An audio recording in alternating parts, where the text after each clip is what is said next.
होइत रहै छै, जै दिन आवाज उठाबैत रहै छियै, जै दिन भाई में हेल के लोग के मदद करै छियै, अते के आदमी टांग खींचे के सेहो काज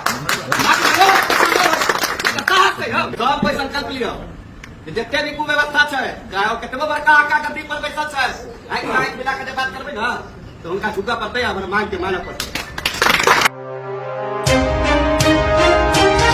भोजपुर एनकाउंटर मामले को लेकर देश भर में चर्चा के बीच मधुबनी शहर के गंगा सागर महंत स्थान परिसर में कथित फेक एनकाउंटर में मारे गए भरत भूषण तिवारी की स्मृति में श्रद्धांजलि सभा का आयोजन किया गया। कार्यक्रम में बड़ी संख्या में समाज सेवी एवं स्थानीय लोग शामिल हुए और दिवंगत को श्रद्धा सुमन अर्पित करते हुए सरकार से उन्हें शहीद का दर्जा देने तथा उनके परिजनों को सरकारी सहायता और सुविधाएं उपलब्ध कराने की मांग की। सभा का संयोजन अरुण कुमार झा ने किया, जबकि अध्यक्षता काशीकांत ठाकुर ने की। कार्यक्रम का संचालन राम नरेश ठाकुर चंदन ने किया। इस दौरान महंत रत्नेश्वर दास और बबलू सिंह सहित अन्य वक्ताओं ने भरत भूषण तिवारी को श्रद्धांजलि अर्पित करते हुए कहा कि सरकार को मामले पर गंभीरता से विचार करना चाहिए। वक्ताओं ने कहा कि प्रदेश में बढ़ते भ्रष्टाचार के खिलाफ आवाज उठाने वालों लोगों की सुरक्षा सुनिश्चित की जानी चाहिए। उन्होंने मांग की कि भरत भूषण तिवारी को शहीद का दर्जा दिया जाए और उनके परिजनों को सभी आवश्यक सरकारी सहायता उपलब्ध कराई जाए। साथ ही उन्होंने समाज से भी ऐसे मुद्दों पर एकजुट होकर आवाज उठाने की अपील की। श्रद्धांजलि सभा में संजय पांडे, राघवेंद्र रमन, मनोज चौधरी, अशोक झा, मन्नू झा, निरंजन कुमार, अरुण ठाकुर, विजय श्री टुन्ना, श्याम नंदन तिवारी, धनंजय झा, श्याम सुंदर चौधरी, ललन कुमार, आशीष झा, विवेकानंद ठाकुर, दिनेश ठाकुर सहित कई लोगों ने दिवंगत को श्रद्धा सुमन अर्पित किए। कार्यक्रम शांतिपूर्ण माहौल में संपन्न हुआ। उपस्थित लोगों ने उनकी आत्मा की शांति के लिए प्रार्थना की। में जे बैठल लोग हमरा अहाँ के कोन तरीका से देखो, हमरा अहाँ के की समझ रहल छै।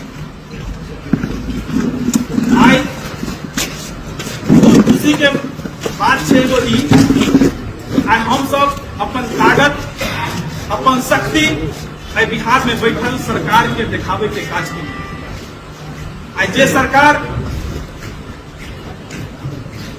कुछ से कुछ बाइज रहल छलै, जे सरकार हमरा अहाँ के कुछ वैल्यू तवज्जो नहीं दै छलै, वह सरकार हमर अहाँ के बात सुनै ला, हमरा अहाँ के बात पर विचार करे ला मजबूर है।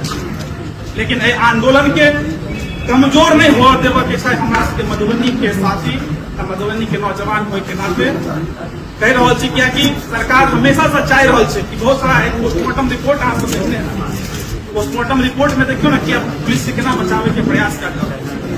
आज 302 के हत्या मुकदमा दर्ज हुआ हमरा अहाँ पर, वो झूठा ही मुकदमा किया नहीं हो कि गिरफ्तारी हो कि नहीं हो।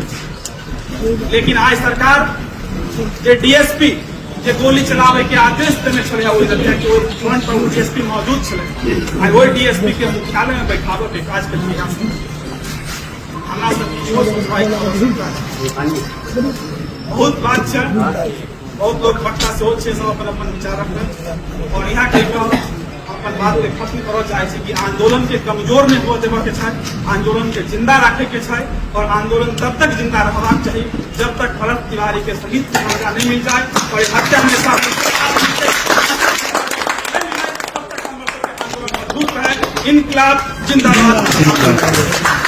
हम सबसे पहले तो सरकार के जे हत्या भेलैया ओहिमे हुनकर निंदा करै छी, भर्त्सना करै छी और सरकार से मांग करै छी कि जे भी दोषी हो ओकरा उचित दंड हो, फांसी के सजा भेटे। इनका आतंकवादी तो नहीं कह सकै छी। हाँ, सबके अपन अपन बात करऽ के मांग के तरीका छै, ओहिमे जे तरीका से मानलखिन ओहिसँ ऊपर सवाल ई छै जे जखन ई अपन बात कही का आजुका लगलन जे हम अपन बात सिस्टम तक पहुंचा दिलिए, अब सिस्टम के निर्णय लेवा के बात छै और भरत तिवारी सरेंडर कऽ देने रहथिन, तो तखन जे एनकाउंटर भेलै, जे हुनका जे हत्या कयल गेलै, ई सर्वाधिक निंदनीय छै। अगर अहिना अगर निर्णय लेल जेतै तो फिर कोर्ट कचहरी किया छै। देश में बड़का बड़का दुर्दांत अपराधी, बड़का बड़का आतंकवादी सबके कोर्ट सजा दिलकै है, कोर्ट निर्णय लेलकै है, लेकिन भरत तिवारी के संगे एहन नहीं भेलै। ई बहुत ही निंदनीय और खेद के बात छै। सिलेंडर कऽ देलकै, अपन आंस फेंक देलकै है, ओकर बाद पुलिस ओकरा पकड़ के फिर इनकाउंटर कऽ देलकै। इनकाउंटर तखन होइ छै जे दुनू तरफ से गोली चलैत रहै छै, तकरा इनकाउंटर मानल जाइ छै। लेकिन जब दुनू तरफ से गोली नहीं चल रहल छै, वो व्यक्ति सिलेंडर कऽ देलकै, तेकर मतलब ओकर हत्या कल गेल।